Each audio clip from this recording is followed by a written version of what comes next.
나랑 같이 근무할 때 뭐 재밌는 에피소드가 뭐 있었나요? 기억나는 거 있습니까? 업무 외적인 걸 얘기하자면 너 임마 너 왜 앉아있어 거기?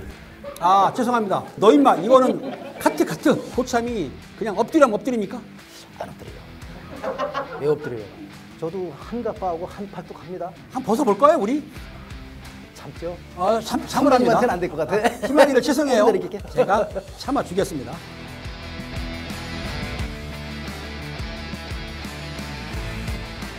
안녕하세요. 라떼 형사의 김은배입니다. 정말 고맙게도 우리 희망이들이 즐겁고 재밌게 봐주시는 것 같아요. 이렇게 옛날 이야기, 이게 관심이 있는지를 몰랐는데요. 앞으로는 더 흥미롭고 또 재미있는 내용을 들려드릴 수 있도록 노력할 거요. 오늘은 좀 더 특별한 분을 모셨습니다. 스페셜 에이전트라고 부르는 아직 퇴직한 지 1년이 안 됐죠. 네. 1년도 안 됐고 아직도 뜨거운 열정과 심장이 갖고 계신 찐 형사님인데요. 어서 오세요. 예, 안녕하세요. 처음 나왔잖아요. 네, 처음 나왔죠. 버벅대지 마시고. 자, 강서경찰서 형사팀장을 마지막으로 작년 6월 30일 날 장장 36년 1개월의 경찰 생활을 마치고 퇴직한 박찬영입니다. 박찬영 수사관, 영어로 얘기하면은 인베스티게이터라고 부릅니다. 형사는 디텍티브라고 부르지만 이쪽은 수사관이기 때문에 인베스티게이터라고 부르는데, 자, 은퇴를 했어요. 네. 정년퇴직한 게 맞죠? 예, 만기 정년 퇴직했습니다. 그러니까 무슨 말이냐면 경찰들이 정년퇴직하는 분들이 계시고 중간에 자의 타의로 나오는 분이 계신데, 우리 박찬영 수사관은 그래도 완벽하게 정년을 채우고 은퇴를 했습니다. 사회에 첫 발을 딱 디뎠어요. 나와 보니까 지금 뭐 하고 계십니까? 지금은 백수입니다. 여보세요. 백수를 하면 안 되고 간단하게 백수를 하지 마시고 네. 좀 간략하게 설명 한번 해봐요. 뭐 하시는지 나와서 지금. 현직에 있으면서 여행도 제대로 못 다녀보고 경찰 36년 생활이 나의 욕구를 억제하는 생활이었어요. 그래서 이제 그걸 만회하기 위해서 그래서 요즘은 지금 해외여행도 많이 가고 오호. 그다음에 이제 건강관리 위해서 헬스, 그다음에 피트니스, 수영, 그다음에 또 통기타 하고 또 요리 강습 4월부터 나갈 겁니다. 그 사무친 그랬던 것을 제대로 만끽하기 위해서 지금 재충전의 기회를 제대로 갖고 있습니다. 지금 박찬영 수사관이 은퇴를 한 뒤에 뭘 하시냐면 직장 취업을 안 하고 알바도 안 합니다. 저도 그랬거든요. 한 1년 동안은 그렇게 해요. 근데 1년 동안 그렇게 하다 보니까 너무너무 심심해. 자기 개발을 위해서 자기 취미생활을 한다. 그 말씀을 하신 거죠? 그렇죠. 좋습니다. 그런데 우리 박찬영 수사관하고는 나하고 강서경찰서의 강력반에 근무한 적이 있습니다. 근무를 했는데 한 2년 정도 같이 근무를 했었죠. 1년 넘게 같이 파트너 있었죠. 네. 나랑 같이 근무할 때 뭐 재밌는 에피소드가 뭐 있었나요? 기억나는 거 있습니까? 업무 외적인 걸 얘기하자면은 근데 얼핏 그 선배님 기억나는 게 뭐냐면 그 화장실에서 양치를 하다가도 말고 느닷없이 그냥 엎어져요. 왜 엎어져? 엎어져서 푸시업을 하는 거예요. 느닷없이 푸시업을 엄청 많이 하는 거예요. 근데 그것도 주먹을 쥐고. 이 박사관이 확실히 예리합니다. 뭔 말이냐면 형사과 근무할 때 시간이 없다 보니까 헬스장을 간다? 못 간다? 못 간다. 운동을 해야 돼. 관절이 아파. 이래서 할 수 없이 주먹을 쥐고 푸시업을 하는데 사람들이 안 볼 때 양치하러 갈 때 틈틈이 시간을 내서 하는 거를 박사관이 본 거예요. 수차례 봤죠, 수차례. 그걸 기억을 하시는구나. 지금 요즘은 그렇게 안 하죠? 요즘은 화장실 가서 안 합니다. 화장실 안 왜? 해요? 헬스장을 다니거든요. 그러니까 안 합니다. 그때 선배님 그거 보고 나서 저도 이제 습관이 돼가지고 수시로 엎어져서 이걸 했거든요. 저도 한 가빠하고 한 팔뚝 합니다. 여보세요. 여기서 갑바란 얘기는 대용군 얘기하는 거고 한팔뚝이라는 거는 2도 받건 3도 받건 얘기하는 건데요. 자, 그러면 한번 벗어볼까요, 우리? 참죠? 참을 합니다. 선배님한테는 안 될 것 같아. 희망이를 죄송해요. 기다릴게. 벗으려고 했더니 본인이 조금 끌리는지 참는데요. 제가 참아주겠습니다. 전번에는 강력 사건도 있고 흉악한 사건도 있지만 이번 사건은 지능범인데 좀 특이한, 그러니까 사기 사건인데 박 수사관님이 권고를 해가지고 처벌한 사건이거든요. 이 사건 개요를 박 수사관님한테 직접 들어보겠습니다. 네, 김포 공설묘지 사기 사건이라고 하겠습니다. 김포 공설묘지 사기 사건. 네. 우리가 갑자기 상을 당하게 되면 참 유족들은 참 황망하죠. 그렇죠. 황망하고 지금 같은 경우에는 뭐 장례 서비스가 잘 돼 있고 대부분 화장으로 빨리 친족 차리기 때문에 관계없는데 20년, 30년 전 그 이전에는 우리 일반인들이 정서에는 화장보다 매장이었어요. 그렇죠. 1997년도 97년도 제가 그 수사 2기에 근무할 때인데 어느 날 퇴근해서 집에 갔더니 집사람이 그 얘기를 해요. 15년 만에 동창생을 만났대요. 여고 동창생을. 얘기하다 보니까 그 여고 동창생 친구가 시아버지가 얼마 전에 상을 당했는데 어허. 김포 어디 공설묘지에 매장을 했대요. 거기에 이제 그 공설묘지 관리소장 통해서 했는데 초상 끝나고 나서 이제 정신 차리고 보니까 매장에 있으니까 뭔가 그것이 공적으로 우리가 권리가 있다는 어떤 공적 증명이 필요한데 그게 아무것도 없어서 관리소 책임자한테 전화해서 그거 좀 달라고 했더니 서류를 떼달라. 예, 서류 떼달라고 했더니 그랬더니 알겠습니다 하고서 자꾸 차일비를 미루더라는 거예요. 근데 나중에 계속 아빠가 그랬더니 나중에 서류가 왔는데 보니까 무슨 면장 명의의 매장 신고 필증을 보내왔는데 좀 서류가 이상하다는 거예요. 그래서 내가 이제 집사람한테 가져와 보라고 해라 해서 이제 제가 그걸 봤더니 완전히 조잡해요. 그냥 뭐 볼 것도 없이 매장 신고 필증이 완전히 위조된 공문서임이 틀림없어요. 아, 위조된 공문서다. 예. 자, 이 경찰관 가족은 조심할 게 뭐냐면 아내들도 첩보를 줍니다. 그러니까 말할 때는 조심하셔야 되는데 어떻든 아내분이 첩보를 갖고 와가지고 그 말 듣고 서류를 봤더니 가짜 서류, 허위 서류다. 그렇죠. 위조 서류죠. 어허. 완전. 자, 그래서 어떻게 수사를 했어요? 위조된 서류를 썼다는 것은 분명히 배우에 뭔가가 좀 흉기가 있을 것이다. 그렇지. 라고 생각을 해서 초상을 당한 우리 친구의 남편을 불러서 우선 내사 착서목을 내고 그렇죠. 내사 착서목을 내고 피해자로서 제1피해자로서 진술서서 쭉 사연을 받았죠. 아, 그분한테 예. 우리가 수사하게 되면 두 가지가 있어요. 첩보를 입수하지 않습니까? 첩보의 가치가 있으면은 실제 범인인지 아닌지 내사를 하거든요. 내사를 해가지고 범행이 맞다. 그럼 그 사람을 잡아가지고 조사하면 그때는 수사 단계. 그러니까 수사 입건하기 전에 조사하는 거를 우리가 일반적으로 내사라고 하기 때문에 그 용어를 지금 쓰신 거예요. 자, 그래서요. 그 다음에 이제 현장에 파트너하고 같이 현장에 갔어요. 공설묘지 현장에 가서 공설묘지를? 가서 그 묘 비석에서 최근에 2년 내에 사망한 2년 내 사망일자로 돼 있는 모든 묘 비석을 전부 일일이 사진 찍었습니다. 그걸 가지고 와서 유족을 찾았어요. 찾아서 일일이 다 직원들이 나눠서 일일이 맨투맨으로 전화를 했죠. 전화해서 거기에 어떻게 묘를 쓰게 됐는지 했더니 대부분이 다 바로 그 A씨. 유족들은 이분이 그 묘지 관리소장으로 알고 있어요. 근데 97년도 당시 그 A씨는 사실은 그 당시 신분이 공공기관의 직원이었어요. 아, 그러면은 특정 공공기관에 17년을 재직한 장례 담당 직원이었어요. 장례를 당하게 되면 그 당시에는 이제 그 공공기관에 가서 많이 상담을 해요. 장례 산다고. 그 과정에서 자기 책상에 앉아서 많은 유족들을 접하게 된 거죠. 김포시에는 시 소유의 공설묘지가 있었습니다. 김포시 소유고 김포시에서 관리해요. 그런데 2002년도 당시에는 그 공설 매장할 수 있는 조건이 김포 시민인 경우에 매장 가능하고 사용료가 얼마인지 아세요? 그 당시 얼마나 받았을까요? 글쎄 그거 몇십만 원 가지 않을까요? 딱 단돈 5만 원. 그럼 몇 년을 쓰는 거예요? 거의 반영구적으로. 아하. 반영구적으로. 아, 네네. 그런데, 네네. 그리고 김포시 이외 지역인 경우에는 원칙적으로 안 되지만은 조건이 있어요. 예를 들어서 친인척 중에 김포 시민이 있으면 매장이 가능했어요. 아, 그런 경우에는 7만 5천 원. 인천 사람이 죽었다 하더라도 네. 김포에 작은아버지, 큰아버지, 네. 삼촌, 이모 있으면 가능하다. 네. 친인척만 되면은 네. 오케이. 네. 그래서 그 당시 대부분 보니까 김포 지역 주민들이 아니고 전부 이 서울 쪽 강서구, 양천구, 구로구에서 사망한 분들이 많이 갔더라고요. 이 상을 당한 사람은 많이 확보해야 될 거 아닙니까?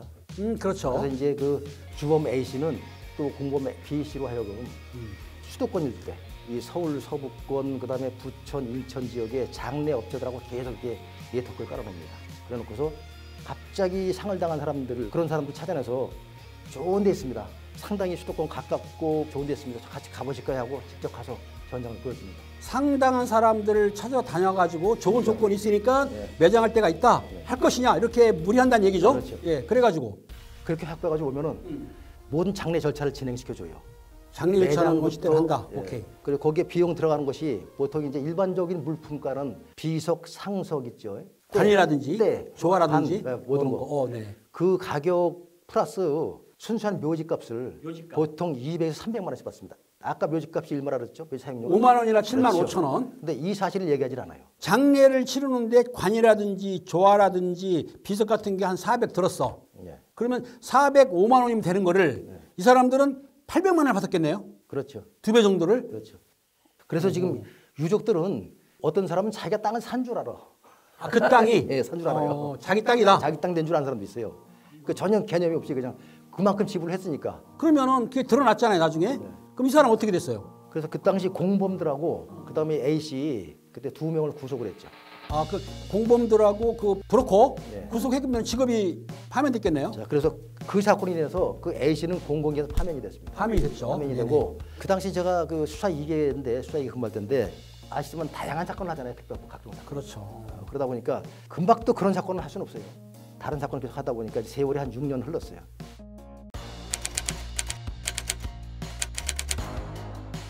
김포 어느 지역에 그 예비군 사격장이 있는데 예비군 사격장이 있죠. 사격장이에요. 우리 경찰 사격하잖아요.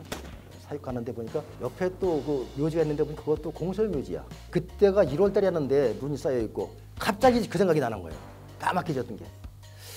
야, 이거 또 슬쩍 거기 올라가 봤더니 사격 마치 올라가 봤더니 또 최근에 매장된 묘들이 상당히 보이더라고요. 아, 비석도 있고. 비석도 근래 매장은 보면 알 수 있잖아요. 오래된 것하고. 예. 그래서 그 생각이 나. 이거 또 이런 일이 있는 거 아닌가 싶어서 표본으로 몇 개 또 찍어 왔어요. 아, 그냥 제보나 신고 받은 게 아니고 여기서 이 수사관이나 형사들 문제가 있습니다. 한 번 물으면 또 물어. 문 걸 또 물어요. 그렇게 해가지고. 자, 찍어서 먼저 마찬가지로 또 유족들을 찾아서 일일이 전화해서 맨투맨으로 해봤더니 그때 97년도 제가 구속했던 그 사람은 이제 정신 차리고 안 하겠지. 그런 일을 할 수 있는 업자들은 많으니까 그렇죠. 이 사람이 또 할까 하는 의아심이 가지고 했는데 봤더니 유족들을 하나하나 이제 찾아서 조사해봤더니 또 그 사람이에요. 아, 97년도에 검거됐던 그 사람 6년 후에. 브로커가 6년 후에 똑같이 했다. 이게 도둑이 제보를 못 준다고. 문제는 자기들이 하던 수법이 성공했거나 이익을 보게 되면 또 쓰거든요.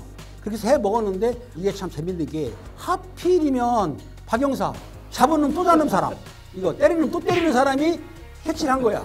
참 그분 참 재수가 없네요. 엄청. A씨는 직업이 달라져 있겠죠.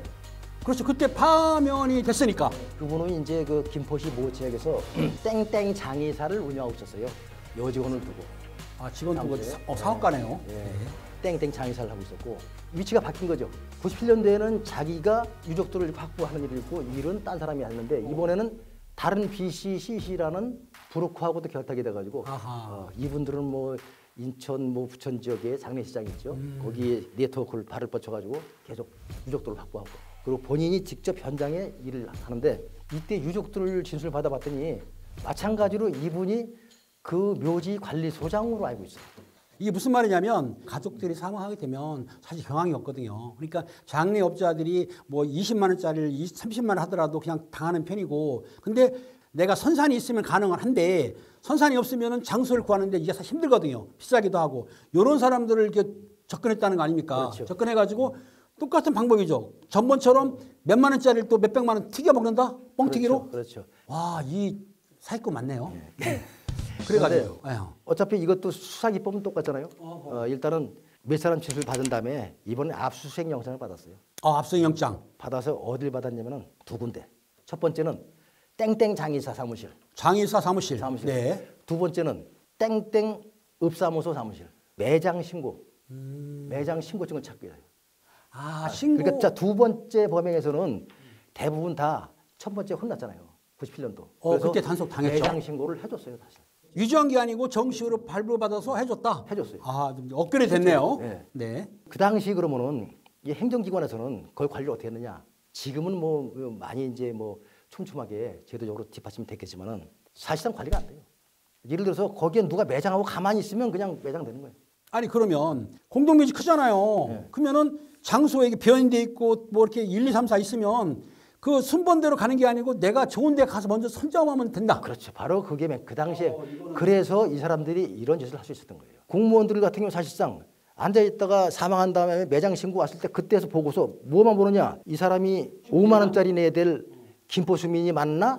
주민증 가져와 보세요. 또 그다음에 서울 강서구 사람이야. 그러면 이 사람이 누가 거기 있지? 고적등본하고 가져와 보세요. 이것만 보고 맞으면 땅. 확인만 하고. 저 현장에 나가서 아, 묘가 여기 있구나.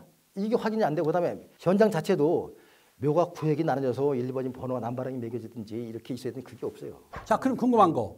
지금 박사관님이 한 사람을 2번 잡았어요. 때린 사람을 또 때렸어요. 그 맞은 사람이 볼 때, 즉 잡힌 그 범인 브로커가 박사관한테 뭐라고 그래요? 황당하잖아. 뭐라고 해요? 놀라지 않아요? 아, 그러진 않아요. 자기가 죄를 져가지고 와서 수사 받는 입장이니까 뭔 얘기를 하겠어요. 근데 속으로는 억까지 병 가져오는지 모르죠. 아니 속으로 저놈 징한 놈이네. 그렇게 안 그래요? 아니 2번씩 잡았으면 그 사람이 그럴 수 있냐고 항의한다든가 해야 되는데 우리 박사관님도 인상이 별로 좋은 건 아니니까 그 범인이 아마 내가 보기에 그냥 얻어맞자 해가지고 2번 맞았는데 자, 그 당시에 박사관님하고 저하고 뛸 때에는 아까 말했듯이 아날로그 형사를 했습니다. 우리 박찬영 수사관은 그래도 최근에 은퇴했잖아요. 그러니까 디지털에서 잘하는 거예요. 그러니까 우리가 할 때에는 범인들을 잡을 때 머리도 쓰지만은 몸도 뛰고 다리도 뛰고 몸이 괴로웠어. 왜? 그 당시에 시골 용의자 집을 찾아가거나 범인을 추적할 때에 내비게이션 있다 없다 없다. 지도 보고 찾아간다. GPS가 있다 없다 없다. 그냥 몸으로 뛰었습니다. 그래서 우리들은 그 당시에 우리 동료들 집 전화번호를 모조리 머리에 입력을 했어요. 50개, 100개씩을. 우리 박 수사관님 솔직히 부모 전화번호 모르잖아요. 모르죠. 이게 문제야 이게. 모른다니까. 집사람 번호는 알아요. 집사람은 압니까? 아들 번호 모르겠어요. 지금 제가 보기에는 사모님이 봐서 혼낼까 봐 안다고 하는데 모를 수도 있습니다. 이건 장담 못해요. 자, 그래서 요즘 수사 환경은 어떻습니까? 근데 그때하고 달라진 것은 저도 사실 아날로그 때 시작했잖아요. 그렇지. 맞아요. 옛날에 아날로그 시절에 그때 그 형사실에 있었죠. 형사는 발로 뛴다. 그렇죠. 맞아요. 형사는 발로 뛴다. 그렇죠. 그래서 우리 그 당시에는 발로 뛰기 때문에 표 붙여놨어요. 그렇죠. 형사는 발로 뛴다. 그 높은 형사과장에 오게 되면 형사들이 구두를 신으면 뭐라 그래요? 뭘 신어야 되냐? 운동화를 신어라. 아니 신발 신는 것도 내 마음대로 못 신어요. 그리고 그 당시는 사실은 아날로그 시절에는 발품을 팔으면 뭔가 됐어요. 그렇죠. 그죠? 발품을 많이 팔면 뭔가 이루어지더라고. 책상에 앉아서 하면 될 게 없어. 근데 지금은 그 패턴이 달라질 수밖에 없어요. 지금 형사들은 무조건 뛰어서는 걸 멍청한 짓이고 자리에 앉아서 자료 수집, 자료 관리, 자료 추적, 자료 분석 이게 중요합니다. CCTV 추적 수사, 그다음에 사이버 추적, 통신 수사 기법, 금융계좌 추적 수법 같은 고도의 첨단화된 이런 수사 기법이 필요합니다. 그래서 옛날엔 그랬잖아요. 근무 중에 책상에 앉아 있으면 형사계장님 뭐라 그래요? 너 임마 너 왜 앉아 있어 거기? 죄송합니다. 김병사 나가시오 이랬지. 너 임마 이거는 카트. 지금은 젊은 형사들 앉아 있어도 항상 컴퓨터 가지고 자료 분석하고 추적하고 그렇게 하고 있죠. 또 그와 동시에 이제 옛날처럼 아날로그처럼 현장 뛰고 이렇게 이거 조화가 돼야 됩니다. 좋아하니까 지금 형사들 앉아가지고 GPS 확인하고 CCTV 확인하고 블랙박스 확인하고 그런 거 안 해요. 그다음에 뭐 DNA 뭐 조회하고 이래가지고 다 해놓고 나서 마지막에 권고할 때는 아날로그로 간다. 그렇죠. 그러면은 지금 형사들이 넥타이를 매도 괜찮고 구두 신어도 관계 없네요. 뭐라 안 그러겠네요. 책상에 앉아 있어도 뭐라고 안 그럽니다. 앉아 있어도 그럼 형사들 제가 언제 한번 형사과 가가지고 모니터를 봐야 되겠어요. 정말 이 사람이 추적을 하는 건지 아니면 거기에 만화를 보는지 소설을 보는지 확인을 해야 돼. 이건 장담을 못 하잖아. 확인해봐야죠. 자, 그럼 박사관님 이제 팀장도 갖고 개장을 했기 때문에 그 부하 직원들이 있었어요. 그럼 부하 직원들한테 현장 나가라고 안 그러고 그냥 컴퓨터에 앉아 있어가지고 뭐 해도 그냥 용인했습니까? 뭐라 그러면 싫어해요 요즘에. 싫어해요? 꼰대라 그래요 꼰대. 아니 상관하고 선배가 얘기하는데. 그거 안 돼요. 그 나름대로 또 양심적으로 자기 일을 해요.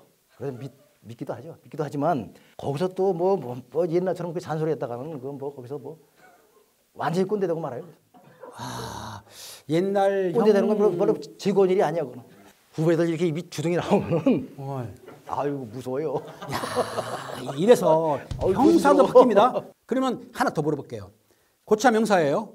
선배야. 그러면 옛날엔 팀으로 조장, 조원 있잖아요. 지금도 그렇죠. 이렇게 고참과 신참을 이렇게 엮죠 주로. 그러면 고참이 그냥 엎드리면 엎드립니까? 안 엎드려요. 왜 엎드려요? 근데 내가 뭐 좀 과하게 얘기한 거고 어찌됐든 간에 MZ 세대하고 우리 아날로그 세대하고 어느 정도의 격차는 있지만은 그래도 융화돼서 가기 때문에 큰 문제는 없는 거죠. 네, 그래도 융화는 되고 있습니다. 우리 국민들, 시민들이 경찰 믿어도 됩니까? 아, 믿어도 되죠. 확실합니까? 예, 확실합니다. 경찰 예. 믿어도 된답니다. 오늘 라떼 형사 처음 나오셨지 않습니까? 오늘 실제적으로 이렇게 나와서 보니까 그 기분이 어떻습니까? 글쎄, 뭐 퇴직한 지 얼마 안 됐지만 퇴직하기 전에, 그 직전에 밤에도 잠이 안 와요. 야, 내가 내일 모레면 나는 더 이상 경찰이 아닌가? 내가 어떻게 경찰이 아닐 수 있지? 엄청 이 경찰을 떠나는 거에 대해서 너무 큰 미련을 가지고 있었어요. 아, 역시. 그런데 이게 또 퇴직하고 나서 아까 제가 얘기했잖아요. 내 생활을 하다 보니까 또 자꾸 심각해져요. 과거가 자꾸 잊혀지고 선배님 만나뵙고 또 우리 옛날 얘기 되새기니까 다시 글씨로 돌아온 것 같아서 너무 좋습니다. 아, 멋있습니다. 역시 박사관님은 영원한 경찰이십니다.